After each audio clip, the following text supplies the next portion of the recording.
오늘 하나님께서 우리에게 주시는 말씀은 요한 1서 2장 28절에서 3장 12절까지의 말씀입니다. 오늘 새롭게 시작한 하루를 은혜를 채워주시고 우리의 삶과 가정 그리고 자녀들 위해 하나님의 풍성한 은혜가 축복이 넘치기를 예수 그리스도의 이름으로 축복합니다.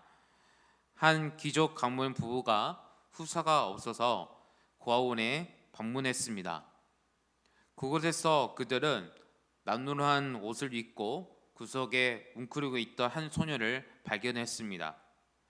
그 소녀는 부모에게 버림을 받아 거리를 떠돌다가 고아원에 들어온 아이였습니다. 그의 옷은 더럽고 그의 얼굴은 때로 거루져 있었고 그 아이 보면 미래에 대한 아무런 희망도 없었던 아이였습니다. 그런데 놀라운 일이 일어났습니다. 귀족 부부는 그 소녀를 입양하기로 결정한 것입니다. 하루 아침에 소녀의 신분이 완전히 바뀌었습니다. 어제까지는 아무도 돌보지 않는 고아였던 아이였는데 오늘은 귀족으로 정식 상속자가 된 것입니다. 그에게는 새 이름을 주어졌고 고급 옷이 입혀졌으며 저택방에 주어졌던 아이였습니다.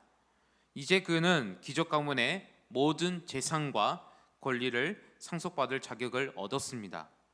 그러나 그 놀라운 것은 그 부부가 소년을 입양하기 위해 치른 대가였습니다. 당시 법적 절차와 막대한 비용뿐만 아니라 그들은 자신들의 모든 재산, 상속권을 그 소녀에게 넘겨주기로 결정했던 것입니다. 그들에게는 친자식이 없었기에 이 입양된 소년이 그들의 유일한 상속자가 된 것이었습니다. 이것이 바로 오늘 우리가 살펴볼 이야기입니다. 우리는 죄로 인해 버림받는 영적 고아였습니다. 그러나 하나님께서 독생자 예수 그리스도를 십자가를 내어주시기는 엄청난 대가를 치르시고 우리를 자녀를 삼아 주셨습니다.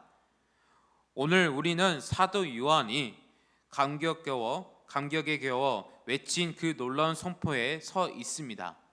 3장 1절 말씀에 보면 보라 아버지께서 어떤 사랑을 우리에게 베푸사 하나님의 자녀를 일컬음을 받게 하셨는가. 이 한 구절의 속에서는 우리를 향한 하나님의 무한하신 사랑과 은혜에 담겨져 있습니다. 우리가 하나님의 자녀로 변화된 사건은 단순한 신분 변화가 아닙니다. 이것은 우리의 과거, 현재, 미래 전체를 바꿔놓은 놀라운 은혜의 역사입니다. 특별히 하나님께서 우리에게 자녀를 삼기 위해서 베푸신 그 희생적인 사랑은 너무나 놀라운 이야기입니다. 마치 그 귀족 부부가 고아원의 소년을 자신의 아들을 삼았던 것처럼 하나님 아버지께서 죄로 인해 버림받고 소망 없던 우리를 찾으셔서 당신의 자녀로 삼아 주셨습니다. 그렇다면 하나님의 자녀된 우리는 어떻게 살아야 할까요? 오늘 본문을 통해 7가지를 중요한 진리를 함께 살펴보고자 합니다. 첫 번째입니다. 우리를 자녀 삼으신 하나님의 놀라운 은혜입니다. 우리는 과거 하나님으로부터 도망치고 죄를 사랑하고 자기밖에 모르던 사람이었습니다. 엉망진창한 삶을 살고 있던 우리였습니다. 아무런 자격도 가치도 없던 희망이 없었던 우리였습니다. 그런데도 하나님은 먼저 우리를 찾아오셨습니다. 하나님은 그의 외아들 예수 그리스도를 십자가에 내어주셨고 그 위에 모든 진노와 죄에 대한 저주를 쏟아부으심으로 우리를 되찾으셨습니다. 우리의 신분을 하나님의 자녀로 바꿔주셨고 우리를 자녀로 삼아주셨습니다. 우리가 하나님께서 베풀어 주신 이 은혜를 깊이와 넓이와 크기를 안다면 사도 요한처럼 감격에 겨워 외칠 수밖에 없을 것입니다. 또한 우리가 이 은혜를 가치를 안다면 이제는 이 은혜를 놓치지 않기 위해서 이 은혜를 안에 머물기 위해서 우리는 최선을 다하게 될 것입니다. 이 놀라운 은혜를 깨닫는 우리 성도님 되시기를 간절히 소망합니다. 두 번째입니다. 하나님께서 우리에게 은혜 안에 거하라고 명령하십니다. 28절 말씀을 함께 읽어보겠습니다.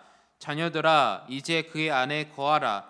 이제 주께서 나타나신 바 되면 그가 강림하실 때에 우리로 담대함을 얻어 그 앞에서 부끄러지 않게 하려 함이라. 아멘.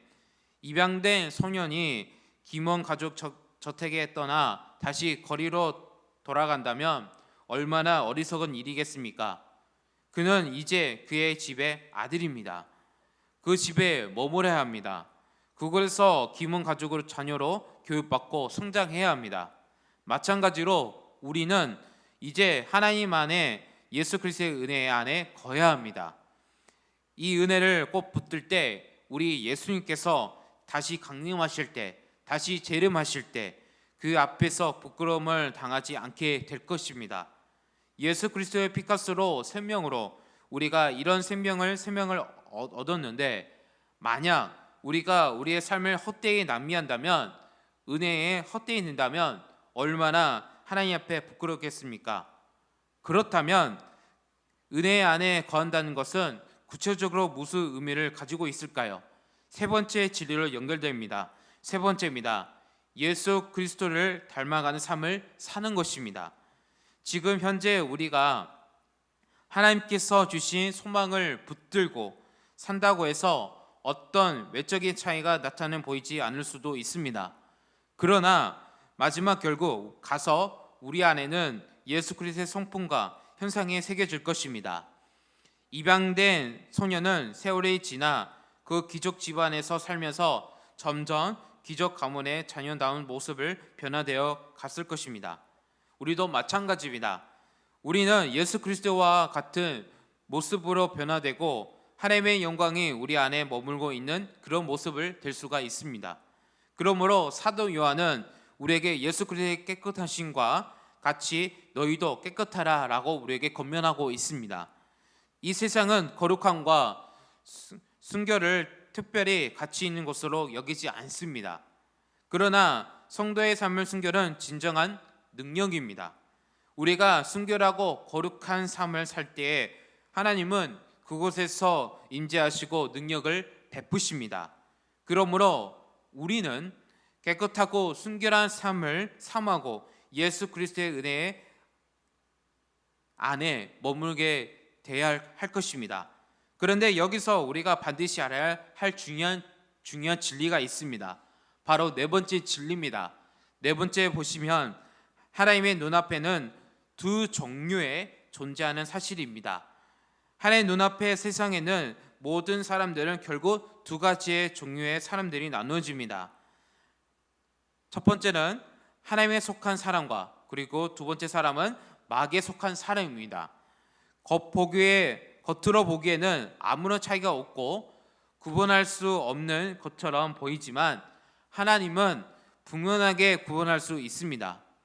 하나님께 속한 사람에게 하나님의 DNA, 곧 성경과 말씀이 들어있기 때문입니다. 그 입양된 성년도 이제 법적으로 가문의 아들이 되었습니다. 그의 혈통이 바뀐 것이 아니지만 법적 신분이 바뀌었고 그 가문 상속자가 되었습니다. 그리고 시간이 지나면서 그 가문의 교육과 문화를 받아들이며 진정한 그 가문의 자녀의 성장에 갔을 것입니다. 자녀라면 부모를 분명히 꼭 닮아가게 되어 있습니다. 만일 하나님의 자녀라고 하면서 하나님의 성품이 나타나지 않는다면 그는 그의 하나님의 자녀가 아닐지도 모릅니다. 하나님의 자녀 안에 죄가 건전할 수 없습니다. 하나님은 이 죄를 없이 하시고 마귀를 멸하기 위해서 그 아들을 세상에 보내셨고 우리 예수님께서 십자가에 못 박으셨기 때문입니다. 그렇다면 하나님께서 죄를 얼마나 미워하셨는지 다섯 번째 진리를 통해서 확인할 수가 있습니다. 다섯 번째입니다. 하나님의 거룩하심과 죄가 요구하는 대가를 깊이 묵상할 수가 있습니다. 하나님은 죄를 미워하시되 독생자를 십자가에 못 박으시기 때문에 미워하시긴 하나님이십니다. 이 하나님의 거룩하심을 생각해 보시기를 바랍니다. 우리는 별 생각 없이 죄를 짓기만 죄는 반드시 죽음의 대가를 요구합니다. 하나님은 이 죽음의 대가를 독생자 예수님에게 씌우신 것입니다. 그 귀족 부부가 소년을 입양하기 위해 치른 대가를 생각해 보시기를 바랍니다. 그들은 자신의 모든 재산을, 상속권을 그 소년에게 넘겨주었습니다. 그러나 하나님께서 그 대가를 비교할 수 없을 만큼 큽니다. 독생자 생명, 십자가의 고난, 그 모든 것을 우리에게 위해 치르셨습니다. 그러므로 우리는 죄 짓기를 두려워하고 죄를 멀리해야 합니다. 우리가 가볍게 여기는 죄 하나하나가 예수님을 십자가에 못 박음을 꼭 기억하시기를 바랍니다. 그렇다면 우리는 어떻게 죄를 이기며 살 수가 있습니까? 6번째입니다. 죄를 이기는 첫 번째 방법은 예수님의 안에 거하는 것입니다. 6절 말씀을 읽어보겠습니다. 그 안에 거하는 자마다 범죄하지 아니하나니 범죄하는 자마다 그를 보지도 못하였고 그를 알지도 못하였느니라. 아멘. 입양된 소년이 귀족 가문의 저택 안에 거할 때 그는 그 가문의 보호를 받고 교육을 받습니다. 만약 그가 집을 떠나 다시 거리로 나간다면 그는 옛날의 삶을 살아야 하고 그리고 유혹에 노출된 삶을 살아야 합니다. 죄는 내 힘으로 이길 수가 없습니다. 우리의 힘으로는 죄를 유혹을 이길 수가 없습니다. 그러나 우리가 하나님 안에 거할 때 우리 예수님께서 우리 안에 죄를 이길 수 있는 힘을 우리에게 부어 주실 것입니다. 그러므로 예수님의 말씀은 우리를 온전케 해주시고 그의 선한 일을 하는 능력을 우리에게 부어 주실 것입니다. 그런데 죄를 이기는 다른 중요한 방법이 있습니다. 7번째입니다. 죄를 이기는 두 번째 방법은 우리 속에 거하는 하나님의 씨를 지키는 것입니다. 9절 말씀을 읽어보겠습니다. 하나님께로부터 난 자마다 죄를 짓는 아니하나니 이는 하나님의 씨가 그의 속에 거하며 그도 범죄하지 못하는 것은 하나님께로부터 났음이라. 아멘. 하나님을 믿는 자에게는 하나님께 거룩한 씨를 심어 주셨습니다. 이것은 우리에게 거룩한 삶을 살 수 있는 가능성과 생명을 심어 주셨던 것을 의미를 말합니다. 입양된 소녀에게 법적 신분과 상속권이 주어진 것처럼 우리에게도 예수님을 믿을 때 하나님의 자녀의 신분을 얻게 되었습니다. 그러나 여전히 우리 안에는 옛 성품과 습관, 죄에 대한 소원이 남아 있습니다. 그러므로 우리는 우리 안에 숨겨진 거룩한 씨, 곧 성경과 말씀을 붙들고 우리 안에 있는 죄의 욕망을 얻는 삶을 살아가는 우리 성도님 되시기를 간절히 소망합니다.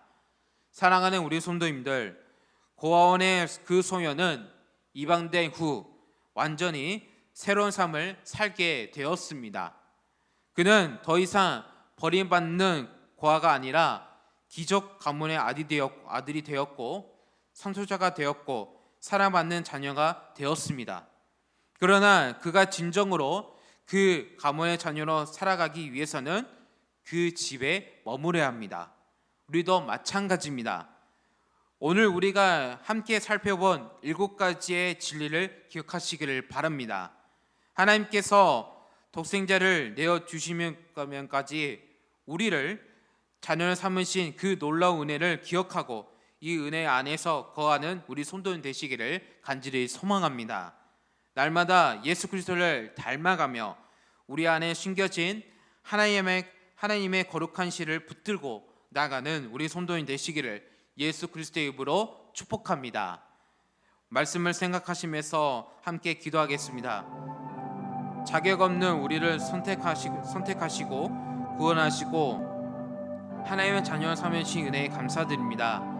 우리가 이 은혜를 헛되이 하지 않게 하시고 날마다 주님의 안에 거하며 말씀을 닮아가는 우리가 될 수 있도록 인도하여 주셔서 우리의 힘으로는 죄를 이길 수가 없음을 고백하오니 성령의 능력으로 날마다 죄를 이기고 거룩한 삶을 살 수 있도록 인도해 주시라고 함께 기도합시다. 우리 다 함께 기도하실 때 아픈 하나님의 이름을 부르면서 다 함께 기도하겠습니다. 김본장 권사님, 유재현 성도님, 오기성 권사님, 김정혜 권사님, 전명석 권사님, 조대 장로님, 최영희 권사님, 김병태 집사님, 강효연 집사님, 임방현 성도님, 김경훈 집사님, 그리고 이미양 권사님, 정현 아이, 현노 아이를 위해 치유와 회복을 주시라고 아픈 영을 기도합시다. 오늘은 주 예배가 있습니다. 이 기도를 가지고 합심 기도하겠습니다. 다 함께 기도하겠습니다. 하나님 아버지 감사합니다. 오늘도 우리에게 기한을 허락해 주시고 오늘 말씀 통해서 우리에게 귀한 지를 알게 주셔서 감사합니다. 사도 요한이 오늘 말씀을 통하여서 많은 것을 알려주셨고 그 고백 속에서 우리가 그것을 깨닫게 되어서 감사드립니다. 하나님, 우리는 죄에 허덕이면서 살아갈 수 없는 영적 고야였습니다. 우리가 설 수 없는 한 사람이었습니다. 그렇지만 하나님께서 그 모든 것을 우리에게 보살펴 주시고 끌어안아 우리를 죄에서 허덕임에서 우리의 죄를 건져주시고 우리의 삶을 살 수 있는 능력을 우리에게 베풀어 주셨습니다. 바로 예수 그리스도를 통하여서 우리가 그 삶을 살 수 있는 것을 보게 되었습니다. 하나님, 우리가 그것을 깨닫고 하나님 앞에 삶을 우리 자녀의 삶을 살 수 있는 우리가 될 수 있도록 인도하여 주셔서 하나님, 그 은혜에 헛되이 않게 해주시고 날마다 주님 안에 거하며 주님을 함께 삶을 살아가는 우리가 될 수 있도록 인도하여 주셔서 우리의 힘으로 죄를 이길 수가 없음을 고백하오니 성경 능력으로 날마다 죄를 이기며 거룩한 삶을 살 수 있도록 인도하여 주셔서 하나님, 간절한 마음으로 함께 기도합니다. 우리의 김영께 하느님 기도합니다. 머리부터 발끝까지 주님께서 안수하여서 주님께서 그 아픈 곳에 강력히 치료해주시고 강력히 인도하여 주셔서 하나님, 우리 삶 속에서 하나님의 삶 속에 하나님께 고백함으로 하나님께 고백하는 나올 수밖에 없습니다. 주님, 우리 함께 해주시고 우리에게 능력을 베풀어 주시고 우리 함께하여 주시고 우리에게 축복을 더하여 주셔서 오늘 주 예배가 있습니다. 오늘 주 예배를 통하여서 모든 성도님들이 이곳에 나와 하나님께 예배를 드릴 때 하나님께서 주님의 성령으로 능력을 베푸사 더욱더 은혜 받는 귀한 시간 될 수 있도록 인도하여 주셔서 오늘 5회 참여까지 마지막 드리는 순간까지 하나님께서 우리에게 더욱더 은혜를 베풀어주시고 함께 은혜를 받아 주님께 귀한 시간 될 수 있도록 인도하여 주셔서 주님 감사합니다. 우리에게 함께 해주셔서 오늘 모든 영광을 주님께 올려드리니 우리에게 은혜를 베풀어주시고 은혜를 축복하여 주셔서 주님 감사합니다. 우리 함께 해주셔서 감사합니다. 주님 감사합니다. 은혜와 사랑 하나님 아버지, 자격 없는 우리를 선택하여 주시고 구하여 주시고 하나님의 자녀 삼아 주신 은혜에 감사합니다.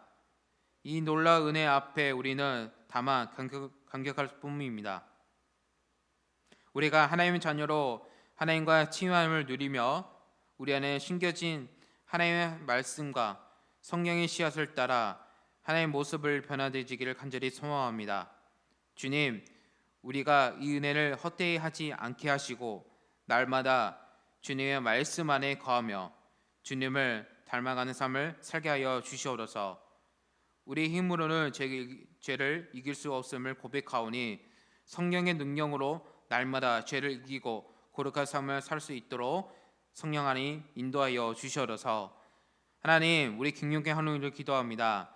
그 간절한 마음으로 함께 기도하오니 주여 머리부터 발끝까지 세포까지 피까지 안수하여 주셔서 강력하게 인도해 주시고 치료하여 주셔서 오늘은 주 예배가 있습니다. 성령의 기름을 부음을 넘쳐 흐른 예배가 되게 하시고 원만한 영혼, 갈급한 영혼이 말씀을 체험받아 다윗처럼 기뻐 춤추며 은혜 받는 것처럼 오늘 주 예배를 통해 성령으로 충만을 받아 은혜 받고 하나님께 영광 올리는 주 예배 될 수 있도록 인도하여 주셔서 오늘 하루를 기도로 시작하여 하나님 앞에 나가오니 우리 함께 주시고 늘 우리에게 충만한 은혜를 부어 주셔서 우리를 사랑하사 십자가에 죽으시고 부활하신 우리 주 예수 그리스도의 이름으로 기도드립니다. 아멘.